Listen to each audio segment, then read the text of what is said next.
It's time for the Ravagers to rise once again to glory! You are listening to The Ravager Report, a Fox Next Marvel Strike Force podcast dedicated to bringing you the latest news, information, and updates. With your hosts, Dorian. It is a name what strikes fear into the hearts of anyone what hears it! And Hebrew Hammer. I'm Mary Poppins, y'all! Hello and welcome to episode 27 of the Ravager Report. I am your host, Dorian, and with me, as always, is the Honorable Hebrew Hammer. Hebrew, how you doing tonight, buddy? I'm doing pretty good. Don't think I didn't hear you whenever you tried to say welcome. Hey, I don't know what you're talking about. I'm not going to go back and redo anything because we have got a packed show tonight because Update 3.0 is here live with Alliance War. And there is a ton of things to discuss, and I think we're gonna get pretty much right into it after we do what you did this last week. But there will be no straight eye for the Millennial Guy, as much as I could this week. On my roses. Did you hear how much I cut out of that last week? No. Okay, I mean obviously the patrons got it all, but I cut it down to probably like, I want to say 7 or 8 minutes. I did notice you cut like 30 minutes of I noticed the times, and you cut like 30 minutes out. And I'm like, wow, man. Yeah, I think it ended up being about 40 minutes or so. I mean, in my defense, there was just so much nonsense going on last time. I mean, like Caleb came over twice to hand me my pizza. Yeah, but people tune in for the nonsense, right? I mean, people don't tune in for like so they can listen to me get pizza from a frat dude. Like, okay, so you and I need to have a discussion about what this podcast is supposed to be and what we want it to be. Because I want it to be entertaining and fun and something that people come and just chill at. If we even get to the news, whatever. This is about having fun, right? So, well, maybe I'll be a little more lackadaisical with it from now on because I'm getting real tired of editing as much as I am. So yeah. Good for you. I was wondering how long it would take. 27 episodes in, and I've broken you, ladies and gentlemen. There it is. More than 27 episodes. Don't forget whenever Power Core too. But so, okay, but I'm just talking about between you and me. That whatever happened beforehand. Yeah. Like I don't talk about Strike Force, Damage Control. Yeah, but I'm just saying for the amount of time that I've done editing for MSF related podcasts has been probably about 50 episodes now. 50 episodes in. This week actually marks my 1 year podcasting anniversary for Strike Force. So nice. Next week. Nice. It's either this week or next week. We'll just go ahead and do it now because it was right around global launch that I started. So it very nice. Congratulations. Yeah. It's had its ups and downs. Yeah. You and the Mugsters though. Yeah, and you and the Irish. That's right. So, which is cool. I'll mention Irish in a second. So yeah. So before we get into the news of the week, why don't you let everybody know what you did this past week, both in and out of game? So what I did has been pretty cool. Finally getting ready. I just got confirmation that I am officially going to be taking a cruise in August, and I'm super excited about it. My girlfriend, myself, my family, and all of my extended family from Jersey and New York and everything like that are going. So I'm super pumped about that. It's going to be a lot of fun. And I got some more stuff going with the various podcasts that Chewy and I are working on. And Irish is joining us for our D&D podcast, which is going to be really cool. So yeah, Irish has been begging to get in there to do it. So I finally let him in. And so I'm super pumped about all that. And that's pretty much it. I'm going to keep it pretty short and sweet this time just because I know we have so much to get to. So what about you? Yeah, I'm going to keep it short and sweet as well. The main takeaway I heard out of all of that was I need to get a co-host for August. All right. For August. Oh, yeah, that's right. Yeah, yeah, by the way. Which is fine. I can potentially do it, though, because I'm going to have Wi-Fi on the ship. So I'm gonna say no. I'm gonna do you a favor, and I'm gonna tell you no. I mean, I could stow myself away. It might be funny, like, coming from a cruise. We'll see. We'll see how it goes. Yeah, we'll have to see how that goes. But anyway, yeah. So I started my D&D thing last Saturday. Now I'm not recording it for a podcast, at least not this one.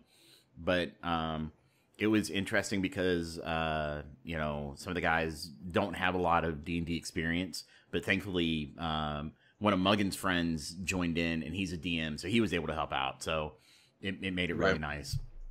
I think I've got 6 or 7 people. Muggin's not going to make it because we're starting a little bit too early for him. Otherwise, it would have been. He's not going to make it ever anymore. I'm trying to talk to him to see if he will. I hope. Who knows? But since we started at 8 p.m., it's a little earlier for him. But I need to do that because of my boys and me, and we got church the next day. So. Right. But Sunday I got my roses planted. Which is nice. I'm so excited. I'll have to send you pictures when they start blooming. Can't wait. I love my Rose roses. pics. I'm sorry. I love my roses. I got into roses because my grandfather, who was a good old boy, outdoorsman, hunter, manly man. So I'm completely comfortable planting roses. I love how they look. I love how they smell. So yeah, I got a nice big. I'll send you pics. I'll send you rose pics. Can't wait. Super excited. And then the last thing, I started working from home this week.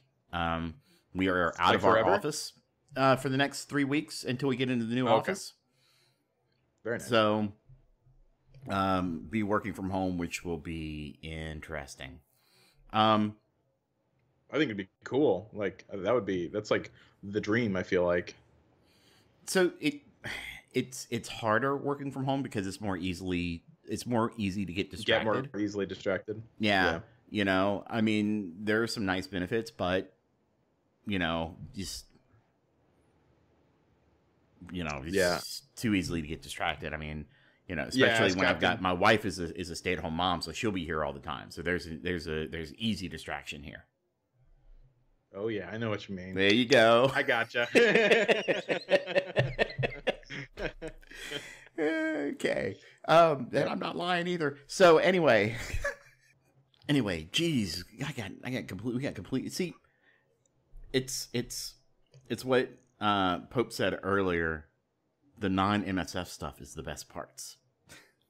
Mm-hmm. But in game, so did I have Fury last week? Was this Fury yes. out? Yeah, okay. you mentioned that you got that. I got Pyro to 5 stars. So I am a 5-star Sabretooth away. So I only need like 50 shards of him. I'm going to probably most likely be breaking my no spending. Oh, really? Yeah, I want Magneto. He's just too good. He's just way too good. So yeah, I'll have Sabretooth. So that's exciting. And then we're actually in our first war now because matchmaking. But we'll get into that a little bit later. Before we do, I do want to mention that sadly, my kids are still up. It's throwing me off. I did want to mention, thank you to all our patrons. We appreciate everything that you guys do. If you do like what you hear and you'd like to help support the show, you can go to patreon.com/Ravager Report. And we have tiers going from $2 all the way up to $20. And starting at the $5 level, you get early access show notes, and you also get the uncut, unedited show almost immediately after we're done recording. I pretty much compile it and ship it right out. You don't have to wait for Hebrew's massive band hammers to drop on show segments. So that is a bonus. And if you'd like to join us, we do obviously record live every Friday starting between 10 and 10:30. And we're on our Discord. You can join us, discord.me/Ravager Report. Discord.me has changed a little bit. It doesn't bring you directly in anymore, which is horrible. You got to like click Yeah. a couple links, but Well, yeah, like brings you to the thing and then you just have to hit join server. yeah. So I got that fixed. I didn't know it was broken. That was fun to figure out. Okay. So, yeah, let's get into the show. Like I'm allowing myself to get distracted by chat, so I'm going to shut chat down. All right. So, before we get into the weekly poll, let's get into the data mine. There are really only 2 items on the data mine, and that's M'Baku and Shuri. So M'Baku, Blitz, and then Shuri's legendary event. Well, no, I think that is apparently coming through Blitz. I mean, so she's having the legendary event because she's already been mentioned that. But apparently, there was a little data mine section that said that she was also going to have a Blitz, which is weird and doesn't make any sense. But so it could easily be wrong. But for some reason, it was with the other Blitz finds in the data mine. Yeah, I'm not sure why they would do that. Yeah, it does not make much sense to me either. So, but yeah, they found one for let's see, for M'Baku, Shuri, the Shield Trooper, Shield Medic, Shield Operative, and Shield Security. So weird. Yeah, that is some weird stuff. Yeah. So anyway, data mines, yay, take them with a grain of salt. Sorry, not my favorite segment of the show. No, you're good. I do it for you, man. I do it for you. Yeah. This week was light and weird because of the Shuri thing. Yeah, it was definitely light. Wait. Let me get this right. It's Shuri. Right? It's Shuri. Just say sure. Sure. Yeah, Shuri. And then add the end part of icy. So Shuri. Yeah, Shuri. Shuri. Not Shuri. Just Shuri. Shuri. There you go. Shuri. Yep. Sure. I feel like I'm saying the same thing. I don't have a good enough ear for this. Shuri. So all right. So yeah. Let's keep going. That's all right. Look, I dealt for months with Thanos. I can deal with whatever you drop down. So much closer than Thanos. It is so much closer. It is so much. It drove me nuts, but I wanted to be so. I was trying to be so nice. Am I gonna love you? Hearts, this is man. like slightly different emphasis versus that's just wrong. Yep, pretty much. So, we're gonna get into now. We're just gonna jump right into the poll. We've had this up for a week, trying this out to see what it was like. It was okay, in my opinion. We got like 90 responses in the first 24 hours, and we've had 20 responses since then. So I'm not sure if a full week is necessary. Maybe we'll play around with it, see what happens. Yeah. But let's go ahead and jump right into the poll for this week. Now, this was released before the update came out. So for those of you that answered afterwards, thank you for at least trying to go, hey, this was what I thought before the update. Right. So the first question is, what was an acceptable estimated additional amount of time to spend for Alliance Wars per day? The options were 30 minutes, 1 hour, 2 hours, 3 hours, and 4 hours. And 71% of people said 30 minutes. So 78 total people for 70.9%. 26 people for 23.6% said 1 hour. 4 people said 2 hours, and 2 people said 4 hours. Hebrew. God. So there were like 2 people that like went high end on everything. So I think we had a couple trolls, a couple of troll responses. Yeah. But Hebrew, where were you at on this? Were you at the 30, the 1, the 2, the 3, or 4? I was at the 30 for sure, but I would have put even less than that if possible. Yeah, I felt 30 was kind of that minimum time frame, but I'm with you. The less amount of time, the better. I've actually started tracking. I installed an app and started tracking my playtime, and I was up over 12 hours last week. Yeah, last time I checked, I was at 10. I'm actually going to check it again right now. and see what I got. Hey, that's a good So idea. Let's see. That's a good idea. Screen We do the time. same thing. Oh shit. 10 hours 56 minutes. Just at 11 hours. Man, and I've been like really trying to tone it down too. I thought I was actually gonna hit like 8 hours or something this past 7 days, but I guess not. Did you? So is that like were you doing some heavy blitzing or anything or? No, not at all. Yeah, just like the normal stuff. See, I wouldn't say I did heavy blitzing, but I did some automated climbs, right? So Monday nights and Thursday nights, I just basically go in, run my teams through auto, to get up there. Let's see. I am not. Yeah, I counting. think I did. There's a few blitzes that I didn't participate in at all.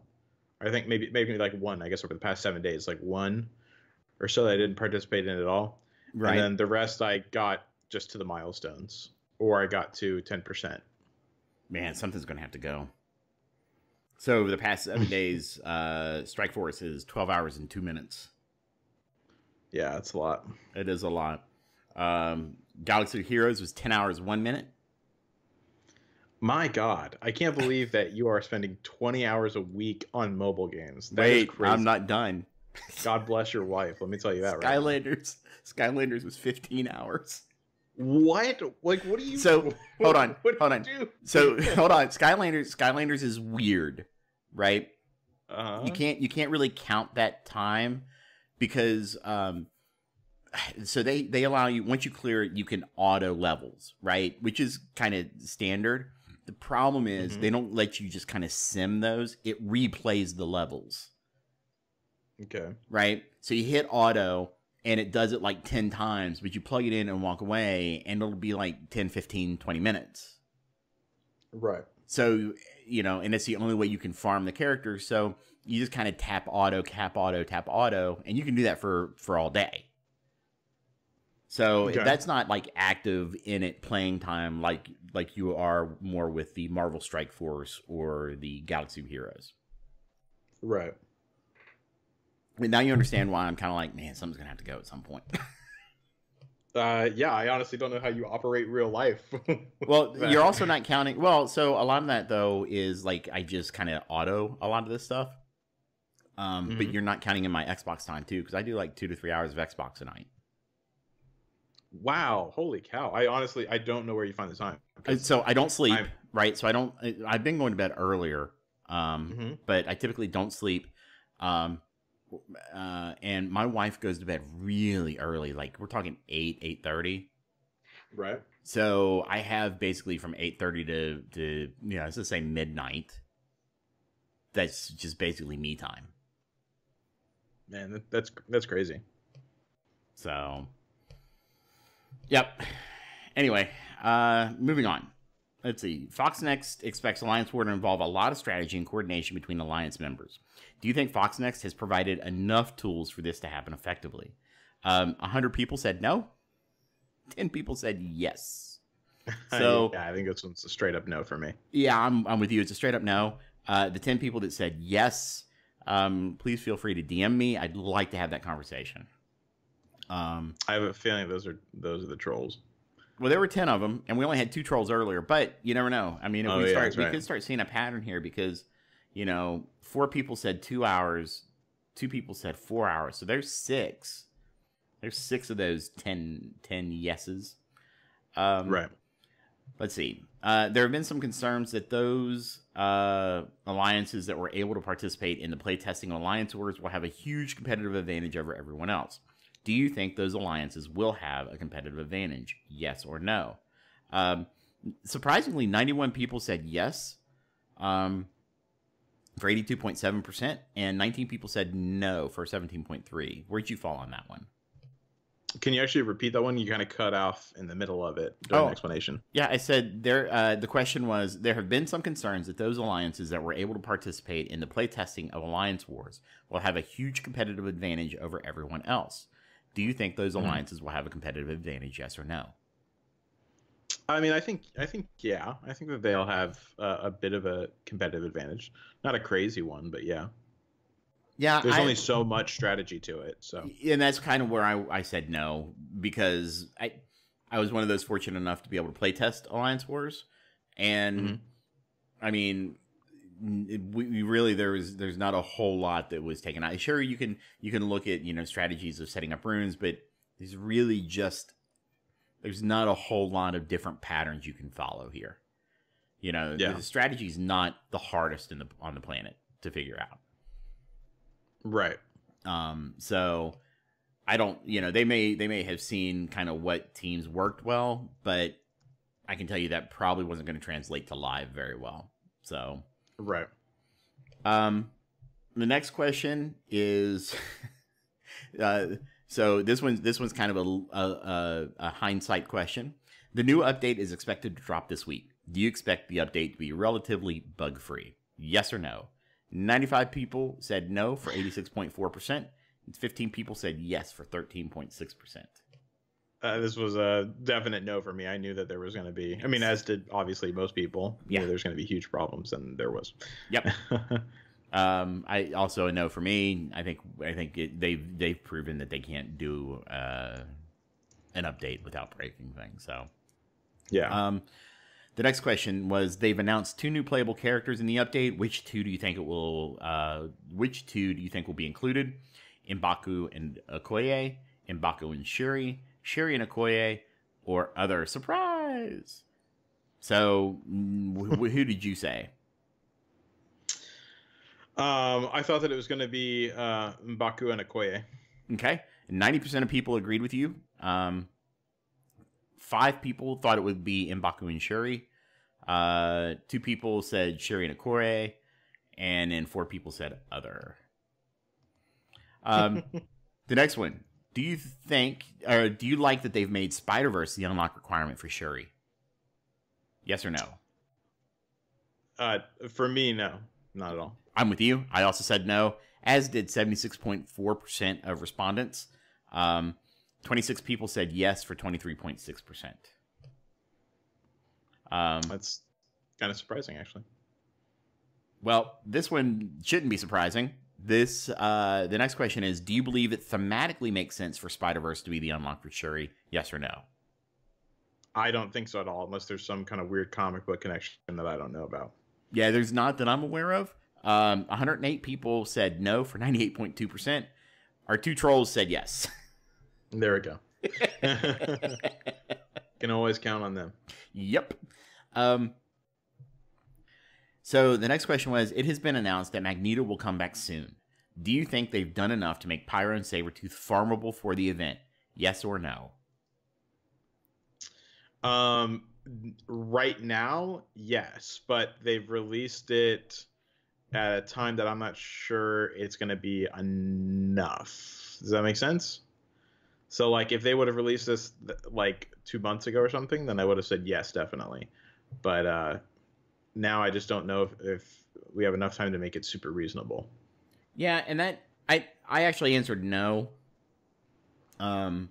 Simply because, it's not reasonable. This is the 3rd time he's come around. There's no reason for people to have to drop money if they've been wanting to get him.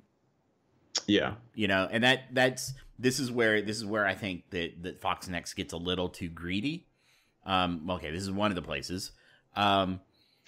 Because these legendary events, by the 2nd or 3rd time around, if you've been focus farming for them, you shouldn't have a problem. The issue here was that even if you had been focus farming Storm and Mystique, and Wolverine, you still have to do one of the others, right? Right. So, with Pyro and Sabretooth not being accessible until 2 weeks before, and Sabretooth technically isn't, he's in the raid store, but he's technically not farmable because it's up to chance on whether or not he shows up. Yeah, he's in the rotation one, which of course was no coincidence. They definitely wanted, him to be the luck of the draw if he comes around in the shop kind of thing. Right, and Pyro is still unfarmable. Well, I mean the war store, but again, you're on rotation for that. And so yeah. I don't like those. I really do think they are Um, I think it's kind of a cheese tactic, and you can't get Juggernaut. And there's been no Gamma Raid. That's not true. We've had Juggernaut come around twice. But what I'm saying is that if your alliance hasn't been completing it, you can't farm Juggernaut. Show me where you can get Juggernaut right now. Yeah, there's no other way that you can farm him. But I mean, he has been coming around consistently in a raid where we get him which has been around twice. Wait, Gamma's only been around once. Has it only been twice or 3 times? Has Gamma been around more than one? No, because Gamma was one of the first ones to get the update after Red Stars. Yeah. So I want to say Gamma's only been around twice. This would have been the 3rd time, but we haven't seen it yet. And the question is, where's Gamma? Yeah. But I mean, for Juggernaut right now, it's I have my Juggernaut over, and of course this is just me, but I think that considering I have him at 7 stars, or maybe even like a little over 7 stars or something. But I think that most people are going to have him at a decent level. Really? You're going to tell me that somebody that started the game 3 months ago was going to be able to get to do that? No, but I also don't think that someone that started the game 3 months ago should be able to get that yet. If they focus farm, why not?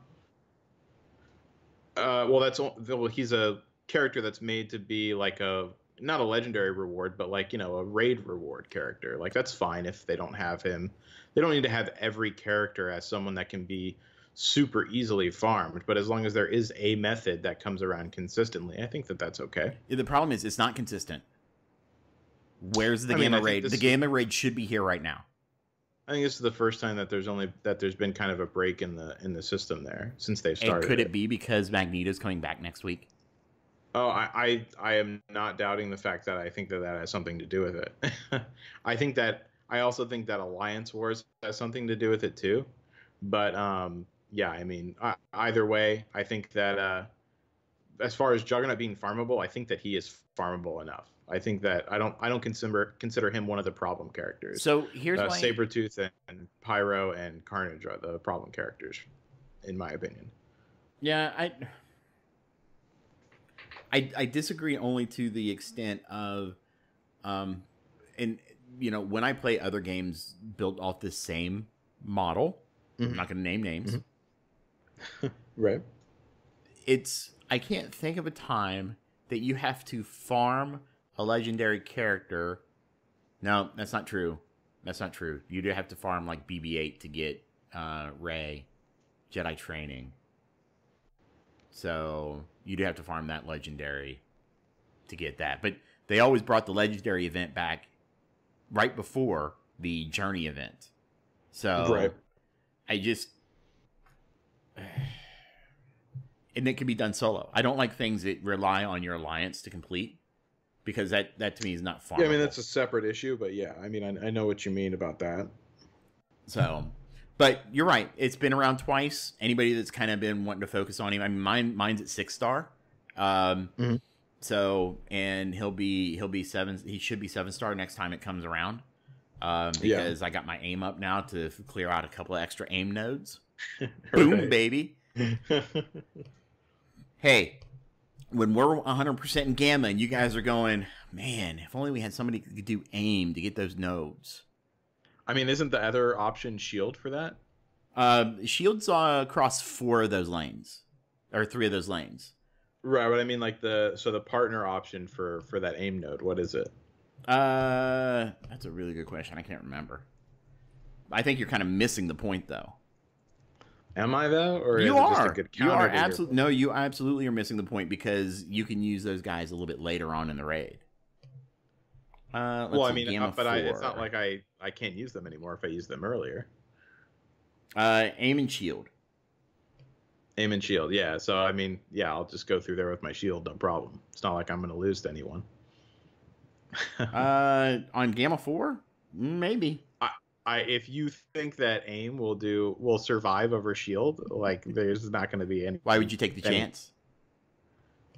Well, because my shield team isn't going to die. I mean, like it's not worth. Let me put it to you like this: it's not worth leveling up an entire team that's absolutely useless right now for a node that I can do with shield. It doesn't make any sense. So Evan in chat said, I may be the only person in the game with a better aim team than Fury that also has Fury. Mm-hmm. He is correct. About what? I have a better aim team than a Fury team. Oh yeah, you're right. I'm sorry. I thought you were saying that he had that. No, But that I. you were saying that you had that. Yeah, I think that is 100% right. And this is someone who has a 5 red star Nick Fury 4 as well. He's only 4. 4, okay. But I'll tell you, it's really close. My aim team is 119k power. My shield team's creeping up there. It's at 101 now. Okay, I also thought your aim team was a bit higher, but yeah, I mean, it's that's something. You'll never change my mind on that. It'll always be shield is a far better option to invest in than aim. Someday, aim is going to be the arena meta. I am sure that even in its heyday, it will not be as good as shield. I would be willing to have a long-term bet on that. Depends on whether or not we ever get MODOK. I mean, MODOK could be aim's version of Fury. Honestly, I hope that is the case, because I think that'd be really cool. But that'd be really cool. I don't see like Shield being dethroned anytime soon. I think Wakanda is going to be pretty close, depending on Shuri's kit. But yeah, I don't think it'll be dethroned anytime soon. The problem is the mechanics that you get with Shield is just so strong. Oh yeah, absolutely. Yeah. I will say it's funny that Fox Next keeps talking about Wakanda as the best raid team. The best raid team. They say that bar none. The best raid team. When did they say that? I don't remember them saying that. You may have to be on Twitter. Even on Twitter, I don't know if they said that. Oh yeah. I don't know. I don't even think that they would be so bold as to say that. I'm telling you, they did. Now you're gonna make me look for it. If they did and they're not, I'm gonna be like, that's so dumb of them. But B, I'm gonna be really upset with them, because that's like the second time that they've kind of screwed with us on how they say a team is going to be whenever they release it. Especially considering this one's going to be like another big, like, panic farm, throw down some money kind of thing. I hope for everyone's sake that everyone that does get him, like, I hope that they are like as good as Shield. But I have a feeling that they still won't be. I think they're going to be far closer than anything else, but I just don't think that they're going to be at that level. Let's see. It may be an in-game email, or it may be on the dev blog. But I know for a fact I've seen them say we'll look for best it later. team. But yeah, we'll look for it later. But I cannot imagine them saying that. But we'll look for it later. I'd be interested to see it. Anyone in the audience, if you guys want to do some investigative research real quick, let me know if you find it. Yeah, because I know for a fact I've seen it. For a fact I've seen it. So.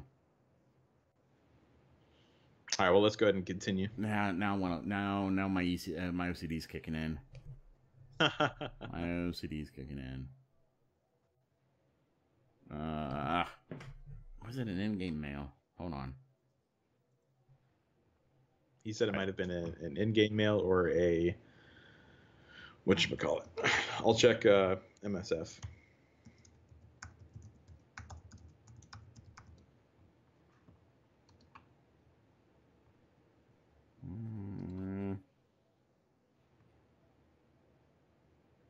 Oh, here it is. Protector for Wakanda. This is on the M'Baku has arrived. Okay. Protector for Wakanda. Key member of the new top-tier raid team. Top tier, that's not the best. The new top-tier raid team. The new top-tier raid team. That is singular. The new top-tier raid team. Yeah, I think of that saying it's part of the new top tier. Like, or I'm sorry, it's a new member of the top tier raid team is what that means. I read that as it's the top tier. I don't think that they meant it like that. And either way, I'm sure that we will see, but I am very positive that they will not be better than Shield. Okay. So our next question is, after the Killmonger Blitz ended, the rewards were delayed for a very long time. There were also issues with claiming Stark Tech Alliance milestones and build up to war milestones. Did this bother you? Yes or no? It did me. Not. It did? Well, I mean, the fact that things were held up for like a full day and then we weren't even sure what we were getting or when. You know, it held up being able, you know, people being able to unlock Captain Marvel. It held up people being able to, you know, upgrade their Stark Tech to be able to participate in, possibly upgrade their people to participate in stuff. So, while the Stark Tech didn't, the Alliance milestones did because it kept me from getting Captain Marvel by a day or two. Right. So, you know, that did affect me personally. And what bothered me though on another level though was the fact that this shit just keeps happening. Yeah, I mean, I guess the difference is that I expect these things from them now, so I'm not surprised by whenever it happens. And so whenever it happened, I legitimately was like, okay, like this is how it is. And you know, I knew that they were going to fix it eventually and that we were going to get some kind of, you know, reward for it, you know, to make good. I don't think they did. There was no make good. Unless that was part of what we got today. I think that was part of what we just got today because we got 3 make goods. Yeah, like 3 who the hell separate knows what they're doing things. anymore? I'm so fucking Yeah, fed it's up hard with to them. keep track, but I'm fairly positive that was what was one of them. But regardless, you know, I kind of expect these things. They've had so many screw-ups recently. You know, I always expect there to be problems. So, yeah, it didn't bother me personally too much, but I could definitely see how it'd be frustrating for some people, for sure. Now, let's see, 71%, so 79 people for 71.8% agreed with me, and then 31%, 28.2 agreed with you. So 71.8 said yes. I am in the minority. 28.2 said no. Yeah, understandably, like I understand why so many people are upset about that. Yeah, and I see it from your side too. I mean, you know, look, we were gonna get it. It was just how long was it going to take? Yeah, and it's just, you know, I guess I've just come to realize that that's what they're gonna do, so I'm just a little more relaxed on it now. But yeah, I could see how it still upsets people. Congratulations, you have reached the stage of identifying with your kidnappers. Yeah. I think it's just more of a place of like I'm just I've learned that it's going to happen with them, so I just like chill out about it instead of making myself angry about it. I don't want to be upset over a game for something that I knew was going to happen and I chose to keep playing. You know what I mean? Yeah, that's kind of my thing. You know, at this point, I'm choosing to continue to play. Doesn't mean that a lot of things don't anger me. And I have, you know, as you all know, have gone scorched earth on Fox Next. Yeah.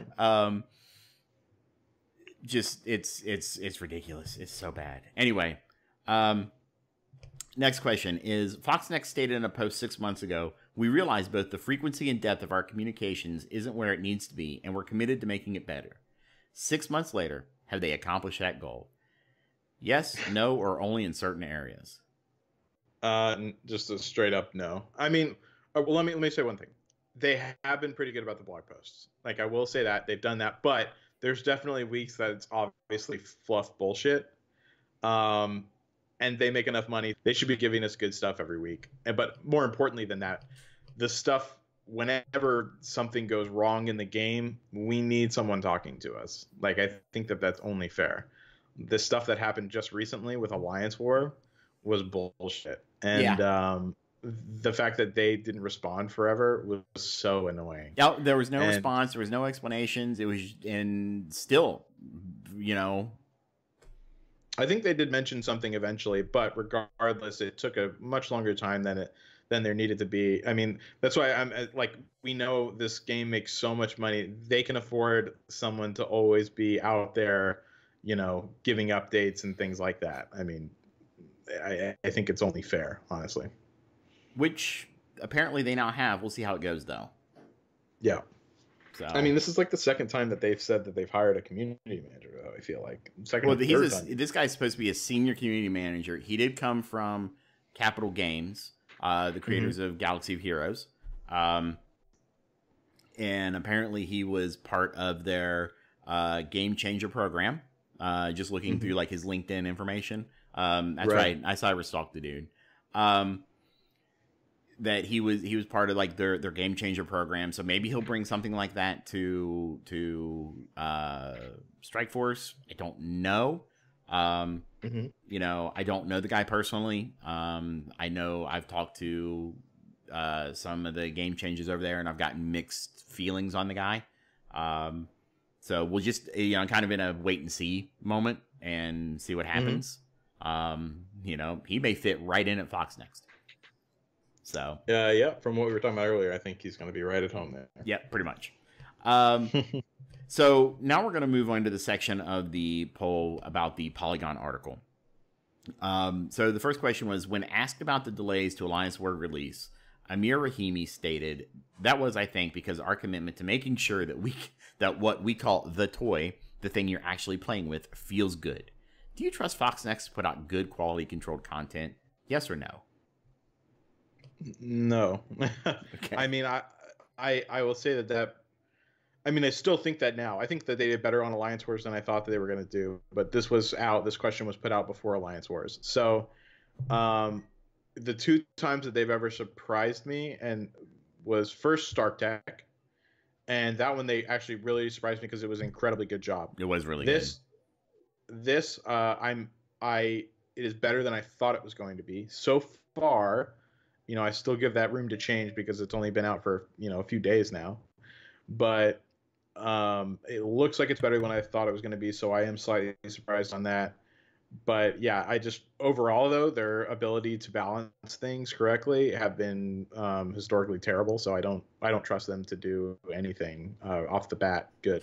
Yeah, I'm kind of with you on that one. I don't know if they've got quality control. And like I said, I was part of the Alliance War play test, and this rollout could have and should have been much smoother. I mean, they did that. They did a closed beta test for like 2 to 3 months. I feel like these issues should have been pretty much hammered and ironed out. But unfortunately, they were not. The rollout went. The update itself was meh, but then, you know, there was all the matchmaking issues. And some other stuff. So 73 people for 66.4% agreed, said no. And then 37 people said yes. That's 33.6%. So the next question was, when asked about Dark Dimension, Amir Rahimi stated, with features like Dark Dimension, the goal is 100% to keep players coming back for the long haul. Do you think Fox Next has succeeded in bringing players back to Dark Dimension after the second run through? Yes or no? I mean, past the second run through, no, I don't think so. I agree with you. I don't see anyone really.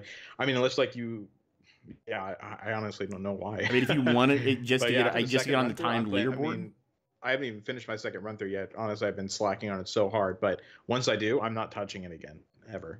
So. Yeah, once my shield is up to, you know, 250k, I might do it just for the timed run. But, right, you know, that's when I have absolutely nothing else to do. Yeah. So 98 people said no for 89.1%, and 12 people said yes for 10.9%. So the next question was, when asked about rewards, Mr. Rahimi stated, our intention is to make the rewards that come out of Alliance Wars the best in the game, or among the best in the game at the very least. What rewards does Fox Next need absolutely include in Alliance Wars? Now, I gave the very singular options here. So there's orange gear, orange unique gear, character shards for single node characters, or character shards for unfarmable characters.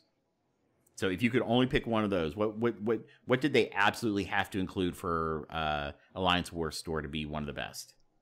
I mean, orange unique gear was for sure the thing that people can't get the most. So I would say that. I mean, the farmable characters, you know, you can't get even less, or the unfarmable characters currently, you can't get even less, obviously, but they're less important overall, I feel like, than acquiring unique orange gear at this point. I agree with you. And so did 60% of the community. 66 people said the orange unique gear. The next highest was character shards for unfarmable characters. 32 people at 29.1. 2 people said character shards for single node characters. 9 people said orange gear. And 1 person got in before I could edit it, and I accidentally had an other. So 1 person did say orange unique gear and the character shards for unfarmable characters. Which, yes, I would agree with that one completely. But I want to give all the answers just for the sake of clarity. So yeah, I think a lot of people don't know the struggle of unique orange gears unless you're really end game. So I feel like those people that are not quite there yet, that means almost nothing to them, right? So yeah, I'm not surprised by that at all. I would imagine if I wish I could see what the level of people were that went on that poll and put down that other percentage, because I would be interested to see if they were the lower level, because I don't think that they understand how bad it is bottlenecked up top. Yeah, I don't know. Yeah, I don't know. So our next question, and this is the one I got the most feedback on, the one people liked the least, because I was very binary on the options, and I should have added at least 1 more option or 2 more options. So this one was Mr. Rahimi admitted to being very well aware of the controversy around red stars. They have stated that they have seen a lot of players who are not spenders who really appreciate the feature. Are you a spender, and how do you feel about red stars? So the options were, I'm a spender and I love red stars. I'm a spender and I hate red stars. I'm not a spender and I love red stars. I'm not a spender and I hate red stars. So I'm not even going to add you, because you and I both fall into the I'm not a spender and I hate red stars camp. Right. I should have added 2 more options saying I'm a spender and I'm blah. I'm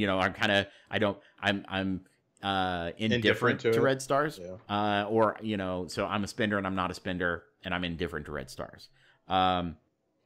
So a lot of, I've got some feedback that that's what people, some people would have chosen. But those that spend, so 49 people said they are spenders and they hate red stars. 46 people said, I'm not a spender and I hate red stars. 12 people said, I'm not a spender and I love red stars. And we got 3 people who said, I'm a spender and I love red stars. Yeah, so that actually is pretty much right what I thought it was going to be. No matter what, the majority of people do not like red stars. The largest population of the people that do like red stars are non-spenders. Yeah. And the very tiny amount that like it are spenders, and they like red stars. And I'd imagine that those are like the whaliest of the whales. Yeah, but those that got really, really, really lucky. Yeah, exactly. So yeah, this is pretty obvious on my front, so I won't go into me as much. But one thing that I don't like that they did here that was pretty obvious was that they skewed the statistics, because, or how should I say, they misrepresented the statistics, because they say, oh, people love them because they're being purchased a lot. That's not the case. They were forced.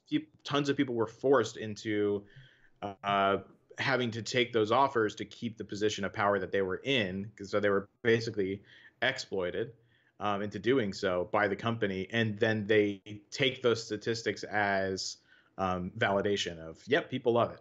Yeah, yeah. No, they were forced into it. So yeah, I hated the fact that they did that. Well, it was smart of them from a business standpoint, but it's so dirty. Yeah, from a spending standpoint, that's absolutely correct. But in the article, he said that he saw the majority of people that loved the red stars were the non-spenders. That you and I and those that we commune with are in the minority. We're the vocal minority, and that the silent majority loves red stars. Now, I'd love to see the data to back that up. First, but I think that it's kind of a misconstrued. I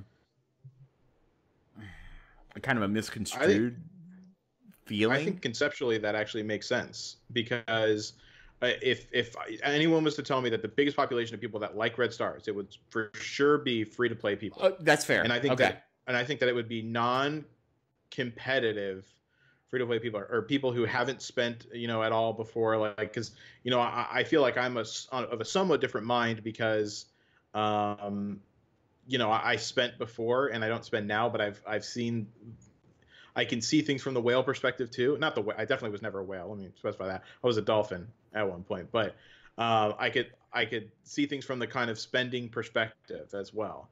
So there's the biggest thing is that there's no downside for a free to play player for this system for the most part. They're going to pull things and get more powerful and potentially beat out people that are spending if they get lucky. Yeah. So, yeah, I like, it only makes sense that they're the biggest population of people that like them, because they get an advantage, and or not an advantage. Well, they get an advantage as they wouldn't have had otherwise. Oh, that's very true. And our next question actually kind of deals with this. So, continuing with Red Stars, Mr. Rahimi stated, "There's a very vocal contingent on some of the different platforms that have expressed frustration about Red Stars, but a huge population of players enjoy them. Do you believe he is telling the truth? Do a huge population of players enjoy Red Stars? Yes or no?" So it's tough to say, but I think that there is a sizable amount of people that do, because I think that at large the community is, if you take the overall community, I'm not talking about just the Reddit community or anything like that, because it's so much bigger, like vastly bigger than the Reddit community. It only has like 35,000 or so subscribers, as opposed to, hundreds and hundreds and hundreds of thousands, if not over 1 million players. So, at large, I would say probably people that just aren't in contact with the game really, and just kind of play it passively, free to play players. Then yeah, I think that there is a very large amount of people that probably are like, yeah, sure, whatever, I like him. So, yeah, I think that it's fair to say, but it's not. For the paying customers, it's not fair. Does that make sense? Because the majority of the paying customers, I would say, we probably don't like it. Right. Well, 81.8% of the respondents think no, that a huge population do not enjoy Red Stars, but 20 people do agree. Yeah, so I think I would be in there, but it's from thinking of that overall broad spectrum perspective. So that's why. And that would make sense. Make sense. And so our final question is, if, as Mr. Rahimi stated, a huge population of players enjoy Red Stars, why do you think they enjoy the feature? So they're new, they're getting good drops, they've not hit the mathematical wall for duplicates yet, Red Stars bring true diversity to the game, or Red Stars are great for insert reason here.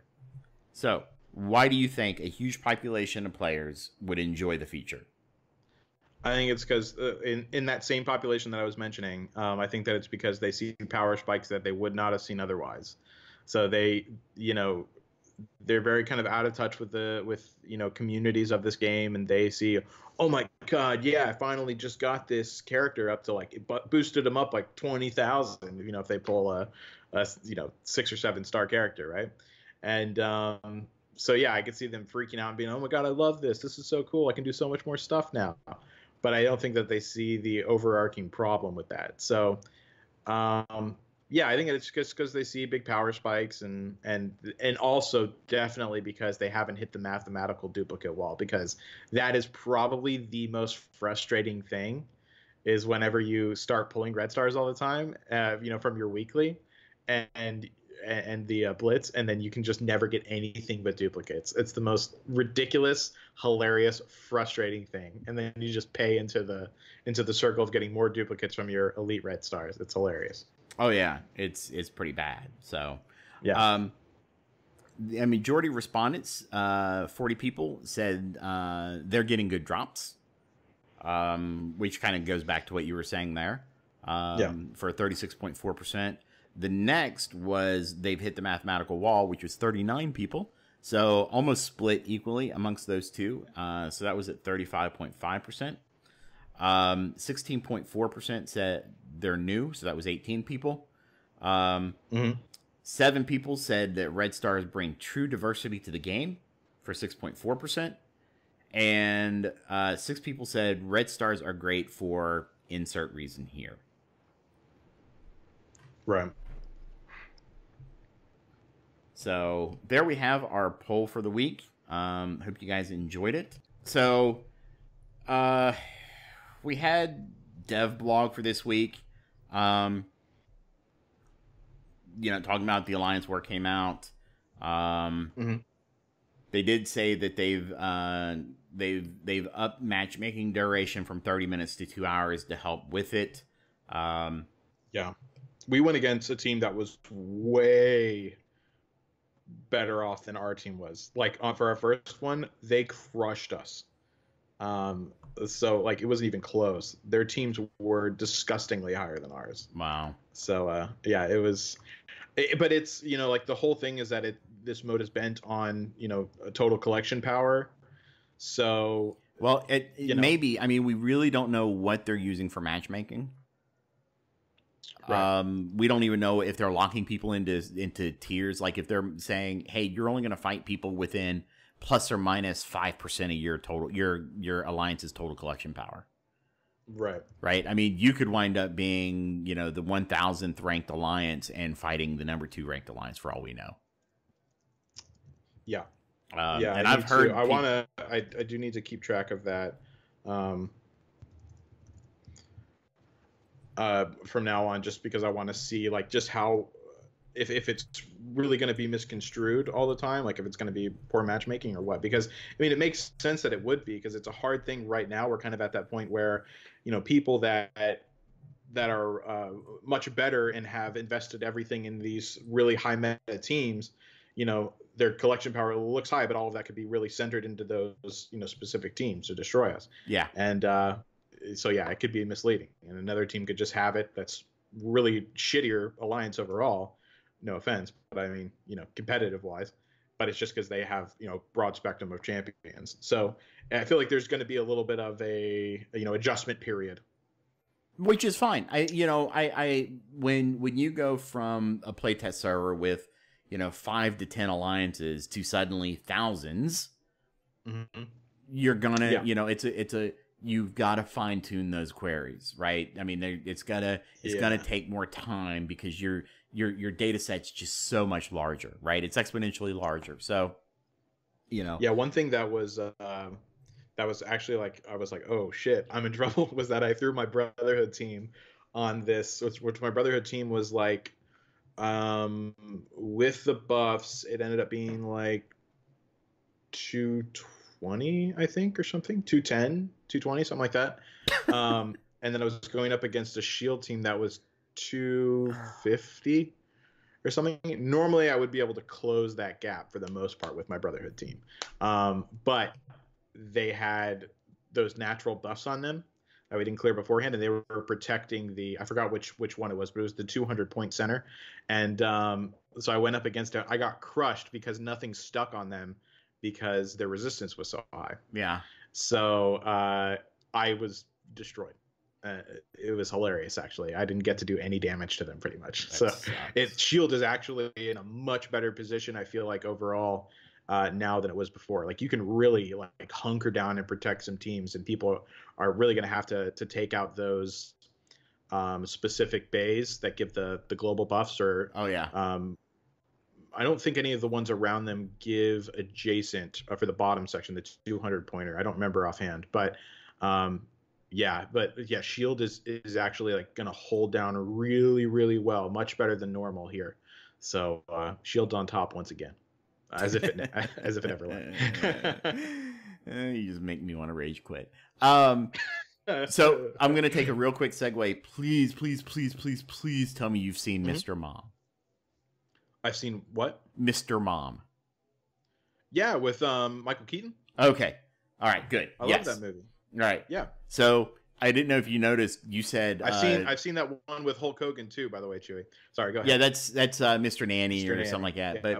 there's a part in Mr. Mom when he's talking to Terry Garr's boss, and they're talking about something. I can't remember exactly what it was, but you said 210 or 220, talking about your team power, and so that triggered the movie for me because there's a line in there where Michael Keaton's like got this chainsaw and he's like, nah, 210, 220, whatever it takes. I don't remember that part. It's been so long since I've seen it. That was on like old movie night. So yeah, it's I don't really remember. 210, 220, whatever it takes. You can actually just Should I rewatch that? Is that something I should rewatch now that I'm older? Probably. It's really good. Okay. Oh, sorry. He says 220, 221. You're talking about voltage. 220, 221, whatever it takes. Right. So sorry, when you said 210, 220, it just made me laugh. So in today's blog post, let me get back to that real quick. Wow, Evan, he looks so young there. That's crazy. Michael Keaton. Yeah, that's his. This was his late 80s. Right around the time. If you've not seen Gung Ho, I highly recommend that one. That's a good funny one too. So Chewie says Beetlejuice is his greatest role. Changed my mind. I'd say 100%. I agree with that. They're actually wait. I can't remember the name of it. Hold on. Michael Keaton. No, Michael Keaton with Andy Garcia. Multiplicity? Michael Keaton, Andy Garcia. I'm trying to remember the name of the movie. It came out in the mid '90s. Desperate Measures. I've never seen Multiplicity, so I don't know what that is. Multiplicity was okay. Desperate Measures, though, was really, really good. It had Michael Keaton, Andy Garcia, Marcia Gay Harden, Brian Cox. The concept of the story is that Andy Garcia is this FBI agent who put Michael Keaton, serial killer, in jail. But now Garcia's son needs a kidney transplant, and Keaton's like the only match. Oh, okay. So it's really, really good. Michael Keaton isn't my Batman. Christian Bale's my Batman. Oof. Man, yeah, you're okay, but you're young. Now I'm not gonna lie. I mean, Christian Bale's a great Batman, but Michael Keaton revitalized that role. What about Clooney? Did he play? Oh yeah, he played the one with. That was the one with Frost. Yeah, that was the nipple suit. Yeah. Yep. Christian Bale is the best Batman though. So I wonder if I can find that clip of him. Has anyone seen that clip of him where they're making fun of like the Joker, where he's like actually trying to tell him what's happening in the jail cell, and he just keeps beating the crap out of him? No. Let's find that clip. Sorry, go ahead. We're off the rails. This is what happens when we let Chewie around. That's true. So getting back to the death blog while you look that up, let's see. So they admitted, obviously, they had an issue with the matchmaking, the daily reward orbs, and the login calendar. So those issues have been fixed. They have increased the calendar by 2 days, so everybody will get a chance to get everything. So March will go an extra 2 days, it looks like. Hopefully it doesn't, hopefully April 1st starts on April 1st. Yeah. Let's see. Next week, they said they'll be sending out the Red Star orbs. We got the basic orbs, and they said they're going to be sending out some Alliance War goodies. I don't think we got that today. Let's see. Don't worry about the Widowmaker because there was a built-in 7-day grace period on that anyway, so you still got plenty of time to collect those shards. This coming week, we will have some more events. So we're going to have Rocket Raccoon on March 30th, Secret Admirers on April 2nd. The Magneto Legendary starts April 3rd, and then M'Baku Blitz starts on April 4th. Yep. So that's all for today's blog post. There was one for the 1-year anniversary, which just kind of talked over their accomplishments for the last year. They fluffed themselves for a little bit. Yeah. They kind of looked at themselves in the mirror and said, "You're pretty. You're pretty. You're pretty." They're okay. So, let's see. Since global launch, March 28th, 29 characters were released. There are 1.2 million 7-star characters. The 5 most popular 7-star characters: Wolverine, Spider-Man, Gamora, Crossbones, and Luke Cage. It just hurts my brain. 859 million Blitz matches, 238 million arena matches, 588 million raid matches, 12 billion shards earned, 535 million Wolverine shards earned, 10 updates since 1.0, number of times Ronan has had his day, 1. Haha.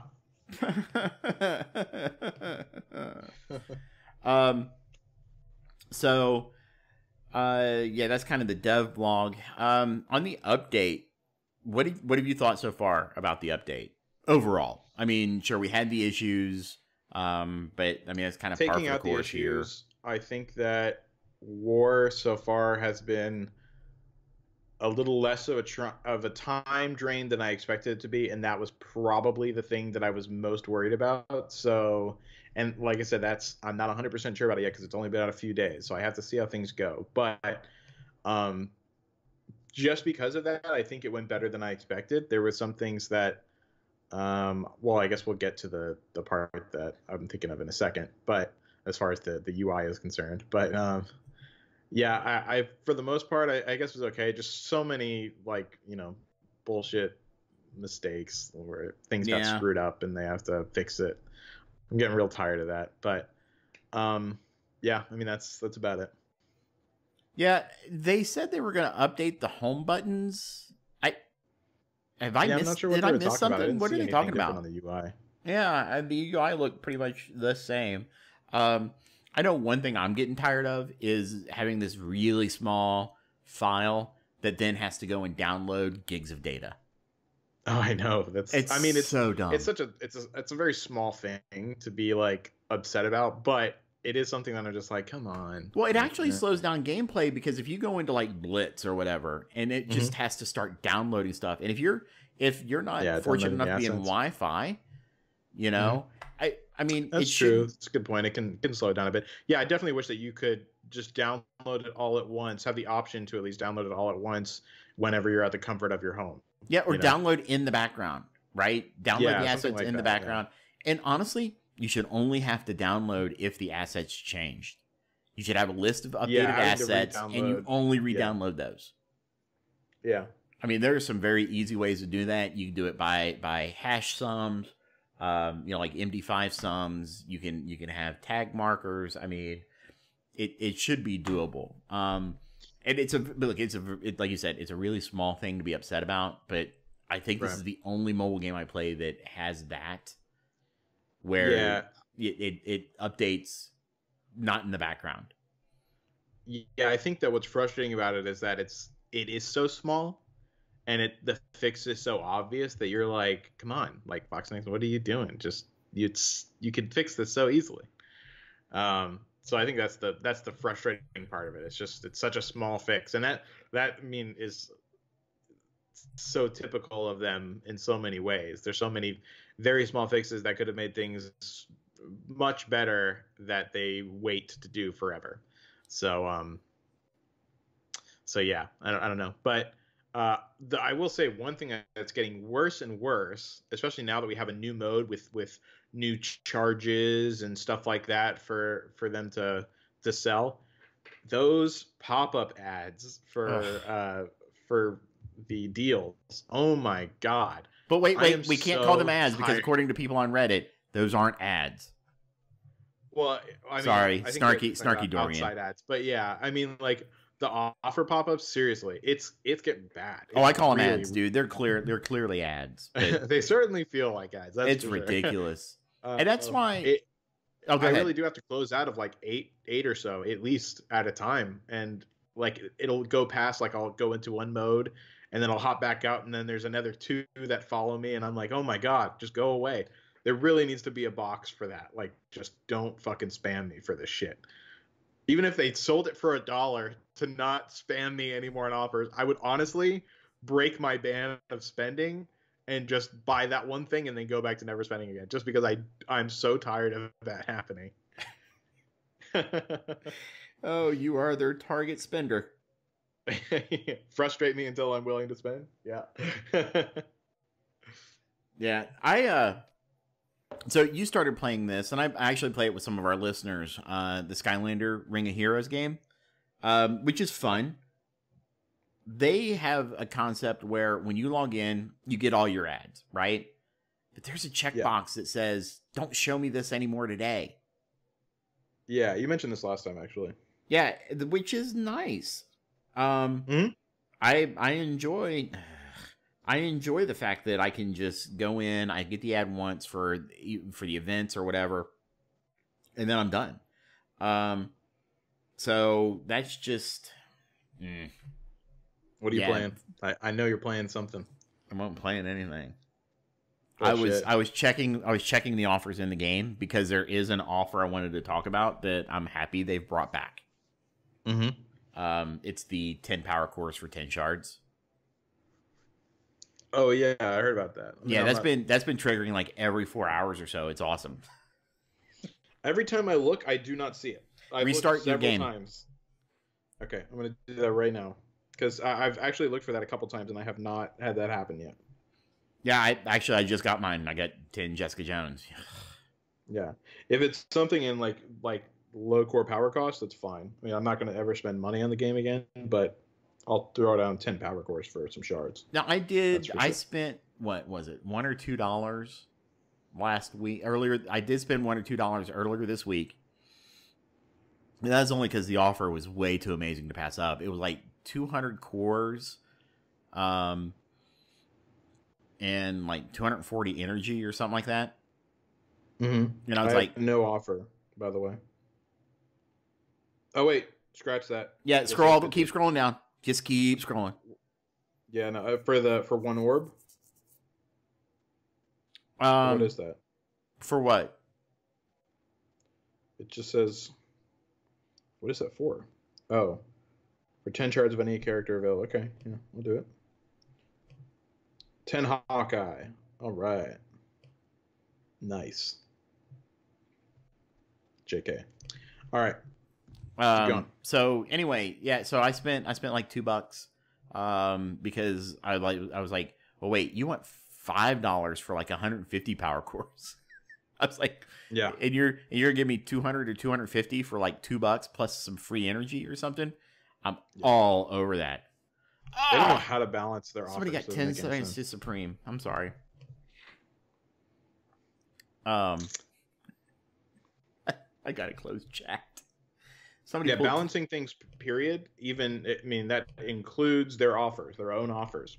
The balancing on them never makes any sense for the most part. No, it doesn't. And I'm not looking forward to, breaking my quote unquote big spending, ban. But there's no other way I'm getting Sabretooth, man. So yeah. And honestly, if you don't have Magneto right now, you're in trouble because he is just so good. I mean, I've seen teams at the top of shards that it's like, I think the current best defensive team that I've seen is Magneto, Fury. No, I'm sorry, Magneto, Juggernaut, Fury, Star-Lord, and Rocket. I have not seen that team. It seems like such a clusterfuck. It's kind of crazy. It's apparently it's. I'm not sure how. Conceptually, I'm not sure how that would fare. I'm trying to put it together in my mind right now. So you've got Juggernaut with Magneto. So Magneto's still fast enough to get his stuff off pretty early. Well, yeah. I mean that obviously makes sense. Okay. And then so you've got Rocket obviously doing Rocket's thing. Because now Magneto's clumped everybody together. Even Rocket's basic is crushing. Mm-hmm. Star-Lord's going to be feeding him energy because, A, he's the only other Guardian out there, and B, he's adjacent. Mm-hmm. Fury's gonna speed him up, give him offense up, and Jugs is there to protect him. Yeah, I don't know why you'd get rid of Pyro, because Pyro just does so much damage. It's crazy, and he flips. So I don't know. I mean, it's been holding really well, like the top teams that I've been seeing. Yeah, I'm not sure, but either way, I mean that he definitely, like, the team, at least like a 3 core of Brotherhood, pieces out pretty well. So, Chewy says in chat, Mags, Pyro, Jugs, Fury, Venom. Oh yeah, you've mentioned that to me before. Yeah, that sounds like it would work very well. You and I talked about this. Venom, his flip on his auto is just so good. I mean, obviously his other abilities are too, but having someone to speed him up like Fury obviously helps a whole bunch. But he's just such a useful champion, and especially now, he comes in more and more handy. So yeah, really cool setup having Venom in that team, I think. But yeah, I mean, I think that's one thing that's kind of cool about it, is that you, just as the team that you mentioned, I'm interested to try that one out. But yeah, I think that there's a lot of things that work really well with that team if you piece out the 3. Yeah, the update has made Mags just so crazy good. Yeah, he's pretty good. When he got buffed, it was crazy. I'm looking to see if I can't find the pictures of that team. Maybe it was. I really Pyro, want Fury. I really want Brotherhood to get a healer at some point, because I want to take them into the raids and like make them, more than 1 or 2 node worthy. But I don't know who in the world that would be. I mean, Minerva fits like anywhere as a decent slot healer for sure, and a very good slot healer, especially for some teams. But I mean, she's definitely she's the new night nurse, but better in every regard. You know what I mean? Oh yeah, absolutely. But because she does that revive. Night Nurse never did the revive.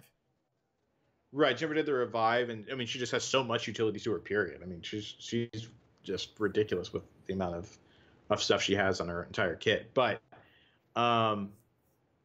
yeah, I think what was I saying? Oh yeah, I want a Brotherhood specific healer though. So yeah. I don't know who that would be as far as Brotherhood is concerned. But I really hope that they someday bring in someone that is a healer for Brotherhood. That'd be cool. Yeah, I don't know how I got to that, but yeah. And we'll get back to the main thing now. I take that back real quick. It wasn't Fury, it was Groot. So it was Mags, Jugs, Groot, Rocket, and Star-Lord. So that's an interesting config too. So let's see. Where were we? So let's talk a little bit about Alliance Wars. I don't want to go into the too much since it really did kind of drop. Maybe next week we can start doing kind of an Alliance Wars strategy segment. Yeah, I need more time to really kind of. I mean, I have a general idea, but I really want to nail down something good. You know? Like the best way to really optimize it. So I agree with you. But let's talk generally about it. What did you think of the War Store update? I mean, I thought it was good. They have good stuff in there. They have things that we've needed for a while now. So I'm definitely a fan of that. I think the prices are reasonable, not especially considering what I thought that they might have been going in. So yeah, they definitely kind of did better than I thought they were going to with the store. They have characters in there that I really want, so that's good. It's another rotating store, so that's kind of meh, but it still has issues where it doesn't always offer orange uniques or anything like that. But yeah, that's the big problem. It's still no orange uniques. It's just so problematic. I wish that it would have had. Ideally, I wish that it would have 2 dedicated slots to orange uniques, at least. That would just be basically rotating around with different uniques. So yeah, see, I don't have a problem with gating, right? I understand gating. What I don't like is I don't like this this I prefer time gates versus resource gates. Yeah, I would say that's fair. You know, I'd rather, you know, I know that if I do this every day for a week, I'm going to get it versus, yeah, maybe it'll show up, maybe it won't. Yeah. It just annoys me. Unfortunately, I cannot find pictures of, I can't remember where it was. The wins and losses for Alliance Wars. A lot of people are complaining about the fact that the loss for Alliance Wars is so low that it really it hurts more than it helps.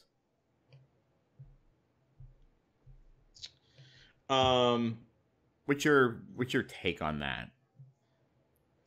Not having the exact numbers hurts, and I can't find the that's the problem, is I need to know what, because I don't remember what you get if you lose, and we've been trying to find that for a little while. Does anyone in the audience remember that, like what you get if you lose in war? I'm going back through my. Let me see. 25k, 500 war credits for a loss. Okay, so 500 versus 2,000. So yeah, not a lot. I wish it would have been more like 1,000 versus 2,000. But at least you do get. Okay, there we go. Oh yeah, duh. I don't know why. So dumb. I don't know why I didn't look there. Wait. Oh my god. Anyways, I'm an idiot. Literally it's right in there. game. Yeah. It's in game. Like, I'm tired. I'm so tired. I have no excuse for it. So, but yeah. So I wish that it was something more like, 1,000 credits, but at least you do get a little something. I think originally the reason why I was thinking that you might be getting nothing was because I think they originally were going off of the premise of you get nothing if you lose, and you just got what you destroyed. Yeah. As far as rooms are concerned. Yeah, that may have been pretty early on. It was, but yeah, I'm glad that they decided not to do that. But yeah, I think that definitely could be 1,000 versus 2,000. So, we'll see. Yeah, but I think as far as how much we get per, that's over a 5 character shard per war, and you're going to be getting it a couple times a week. So yeah, I don't think that's for terrible. A win. Not for a loss, but for a win. Yes, I'm sorry. Yes, for a win. You're very right. So yeah, you're probably going to be getting like a group of 5 shards to a couple groups of 5 shards per week. Yeah, so I'm actually not upset by this because, again, taking taking my experience from Galaxy of Heroes with Territory Wars and running a pretty, not hardcore, but I want to say semi-hardcore guild over there. I like these rewards better than what they do in Galaxy of Heroes. I think that this is because in Territory Wars, like, so the big thing in that is the fact that there's like 1 Zeta difference between the two is the big thing. It's right. It doesn't matter if you lose over there. Territory War is more of a okay, whatever. It's more of a bragging rights game mode because you only lose like one piece of something between the win and the loss. So at the tier we're in, if you win, you get 3 Zetas. If you lose, you get 2 Zetas. Whoop-de-doo. Mm-hmm. Okay? This actually makes participation and pushing to win more important. It actually incentivizes people to win, more than what Galaxy of Heroes does. So I understand what you're saying. Yeah, I think that I could see that side of it for sure. I just think that it would be a little better, especially right now, whenever matchmaking feels uncertain, as far as like decent matchups, fair matchups right now. I don't think that it's quite good enough at 500. I think I would like more on the credits, and so especially since you can get, like, that's where we're going to be getting a lot of orange gear now. So it's going to become very critical in order to kind of level up your characters higher and higher. So I don't know. I feel like it could really help out in that front a lot more. And if you're winning consistently, it'll kind of exponentially boost you up a bit compared to teams that are losing consistently. Well, yes, it is more of the rich get richer in the game, no doubt, right? I just think it's a better incentive. It's more incentive for people to try their best, and so it's I don't know. My fear is this, right? Alliance War is the new shiny, right? People like it because it's something, we actually have something new and something different. It's not just another raid. It's not just some, PvP blitz content or anything like that. It's actually a new semi-strategic game mode. But it's new. It's shiny. It's what it is today.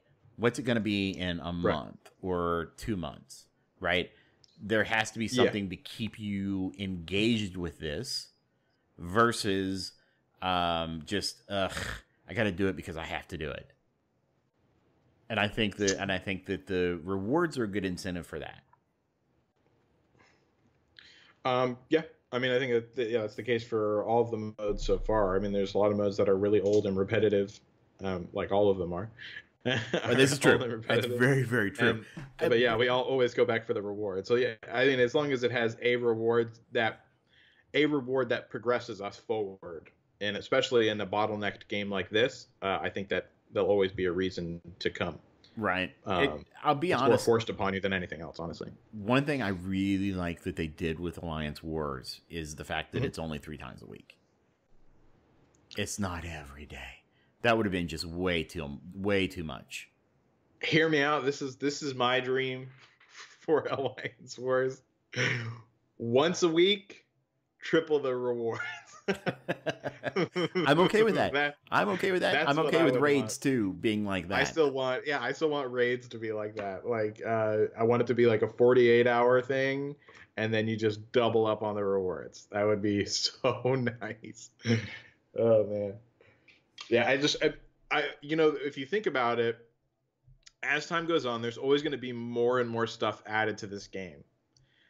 There is going to be a point, especially as time-consuming as it already is, where you cannot do any more.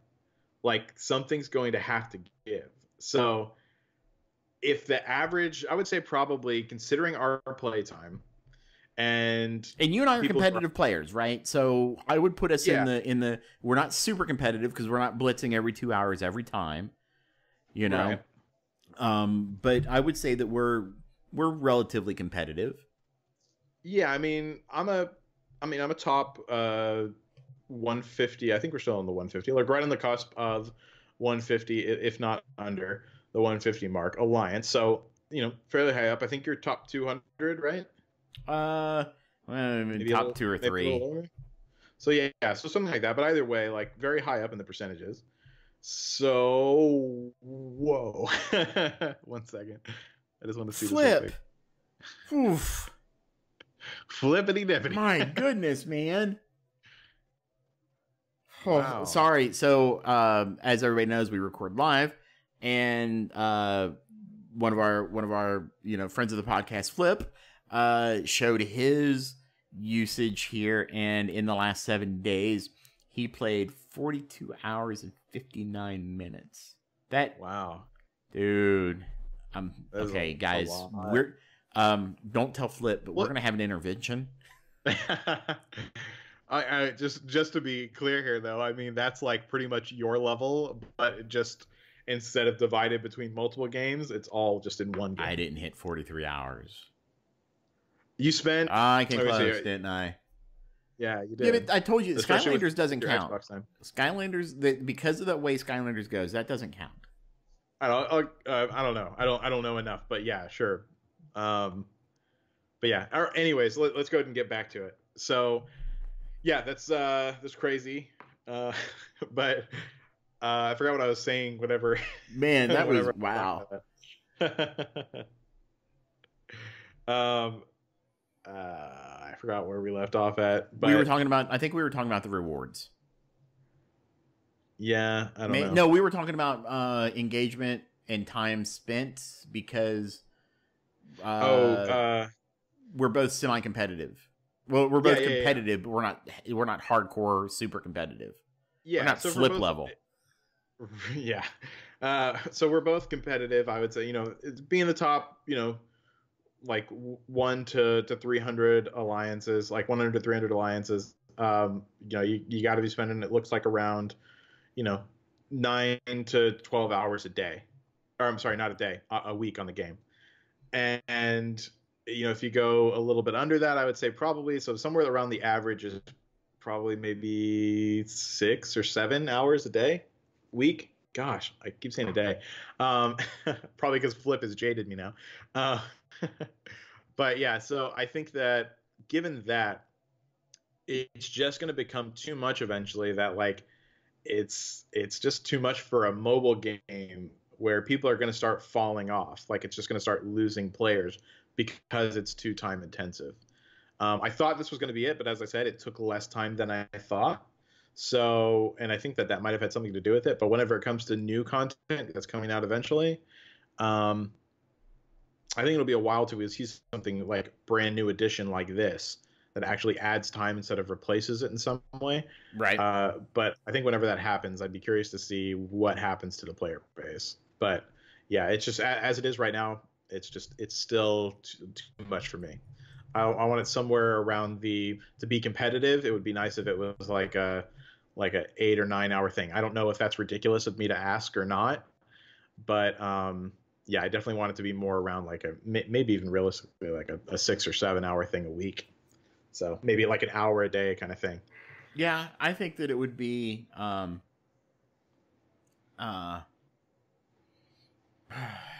it'd be nice to have that time limit.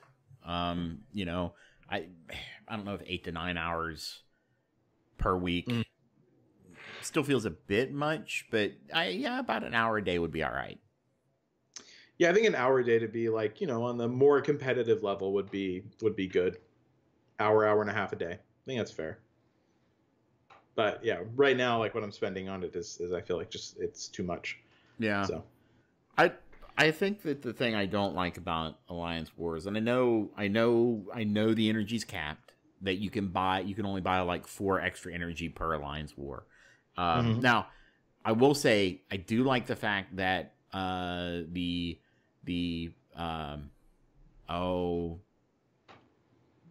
currency to buy like the boost the defense and to buy extra energy and stuff is available out of the Blitz store. I love that. I think that's great. Like that. I think it's a good use for people that have banked up tons of Blitz currency. I think it's awesome that you can do that and not have to drop like real money. I think that was a good decision on FoxNext's part. But I still don't like. I've never been a fan of it. I don't like the fact that there's just energy for Alliance War period. I just feel like you should be able to go in, do your thing when you want to do it. This whole energy thing is just it's all about bringing you back to the game and hitting you with more of those offers, right? To me, that's just how. And again, I'm jaded with with FoxNext's business model, but it's all about just making sure you come back to the game during the day because you have to now. You have to come back. Yeah, I agree. And I don't like that. I mean, let me put in the time I want to put into it. Don't force me to put in time. Yeah, I'd agree with that. So, I think next week, like I said, we're going to go more in depth onto Alliance Wars and start talking about, different things you can do for defensive setups, offensive setups, maybe try out some different strategies. Maybe like I said, we'll have a segment dedicated to Alliance Wars. But was there anything else this week that you wanted to talk about that we haven't hit? Nope, that pretty much does that. Okay. So, Hebrew, It has been running a little late today, but before we go, why don't you tell everybody who you farming? So right now I am working on my Spider-Verse team a bit, even though I know it's in vain. Like I'm definitely not going to be able to get uh, Shuri this time. So we'll see for next time though. But yeah, I'm definitely upgrading them a bit. I have all of my shield to T12, working on some of them to T13. And I'm actually working on my Kree team more now because I'm actually, as they've been ramping up, and it could be because I've been really lucky with red stars on them. I've gotten 4. Let me check to be sure. Hold on a second. Yeah, so I've gotten 4 red stars on 4 of my Kree team members. Oh, nice. The only one that I don't have, I only have 2 red stars on Noble. The rest of them all have 4 stars. So. Yeah, so they actually do very well, and they're actually fun to play. So I think they're one of the more fun teams to play, actually. Now, when you run, who do you run on your Kree team? I run Ronin, Oracle, because I know I have Minerva only to 4 stars with 2 red stars on them. So she doesn't hold up at all. So Ronan, Oracle, Noble, Cyborg, and Royal Guard. So you run Royal Guard, not Thanos. Yeah, I haven't honestly experimented enough with it yet with Thanos, but because of the armor, he does seem to get eaten through a little too quickly. It's kind of like I've seen it pan out well on some of the times that I've taken him in. Granted, it's only been about 5 or so times that I've tried it, but I'd say about 2 of those times it worked out really well, because energy landed correctly on things. I feel like more so than anything else. Right. But the other 2 times he just got knocked out too quick. So it really kind of depends on the team that I'm playing against. It seems like. Because not having that armor right now seems like a big problem. Yeah, that armor is always going to be his downfall. Yeah, that's why I think Minerva works better than Oracle with him, because when he does go down, she revives him, and typically he can. At that point, you can pretty much energy bomb with him. I would be far more willing to do Thanos for sure if I had Minerva instead of Oracle. Yeah. No, I agree with you what you're saying on your team setup. My issue with the Kree Royal Guard is the fact that taunt takes forever to fire off. He's so slow, and that taunt never goes off. I actually think that they would be like a really, really good raid team if they had that down to like 3, or if they even brought it down to 2. Like all the rest of the other specials for the minions are at 2 energy. If they would have brought that down to 2 energy or even 3 or something like that, they would be in a much better place rate wise. So that would be really cool.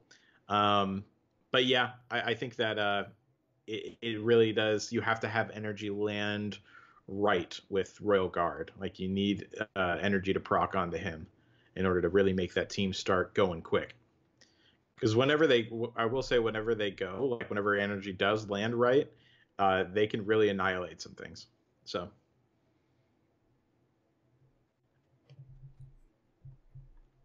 Hello.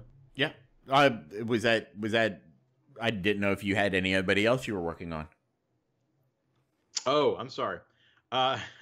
No, I actually forgot that we were doing the whole, who you farming. We got so off track. But yeah, so there's Kree, and that's pretty much it. So yeah, Shield, Kree, Spider-Verse. That's kind of my thing right now. What about you? So I actually stopped farming Kree because I just kind of I'm just not seeing what I would. I didn't feel that the rework was as good as it could have been. It's just too reliant on that energy landing just right. And I got like Ronin at 4 or 5 red stars. I mean, it's not like I have a low powered a super low powered Creed team, but I've been working on, actually, you know who I started working on this week in earnest was War Machine, because I have found a team that I enjoy playing with him. It's Cap, Iron Man, War Machine, Black Widow, and Vision, and that team actually does some good work. They're one of my, they're not a top tier blitz team for me, but I can usually auto. I can't remember where they are on my list. I can't remember if they're 4 or 5. Right. But so War Machine, I've been working on gearing him up because he's just fun to play. Working obviously on my shield. Now they're like tier 3, tier 4. Please get that shield team up. I'm working on them. Yeah, so I'm working on them. I'm doing like aim. I'm doing like one at a time, right? I haven't touched aim in forever, man. I haven't touched aim in a while. You should just abandon all things and just put it into shield, honestly. I honestly have been. I mean, I brought them up from like 20k to 100k. Just the farms are horrible. It is a pain in the ass. I'm not gonna lie. Those stupid suitcases. Ugh. Yeah, the suitcases. I say I never bothered like pre-farming, so it's my own fault because I just didn't care. But I'm working on your fault or is it Foxneck's fault? Let's be honest. It's my fault. I mean, it's my fault for not doing what I knew I was going to need to do at some point. I don't know. I still have a problem with them not having like some nodes for some purple things that are required by an entire team, only having 4 nodes. Not a fan of, and especially like 2 of them are champion shard 5 hitters. Not a fan of. Yeah, I understand that. I got Fury up to, he's about 30k power right now. He's tier 9. He's T9 level 65. Security, I've got 25k. Operative is 17. Medic is 17, and assault is 12. Yeah.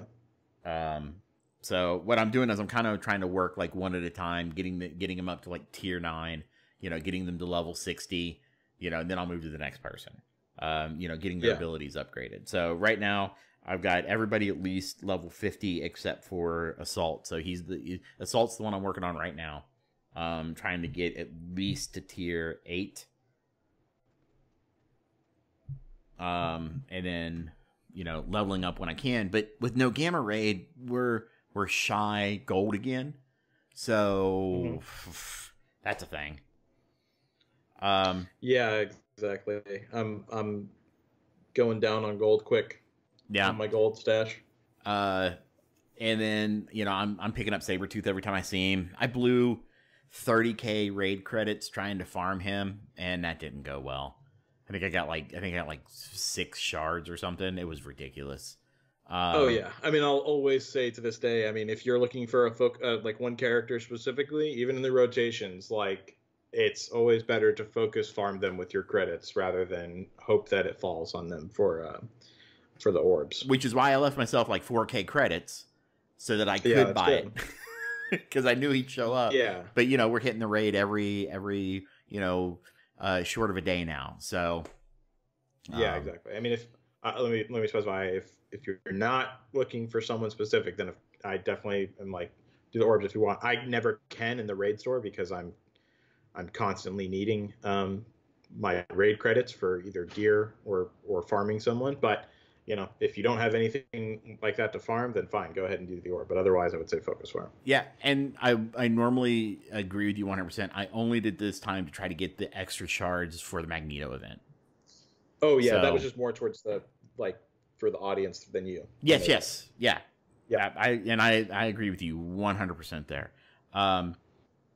So it's sad because it made me. I had started working on a Mystic controller team. Because I finally got Hand Sentry to 7 stars.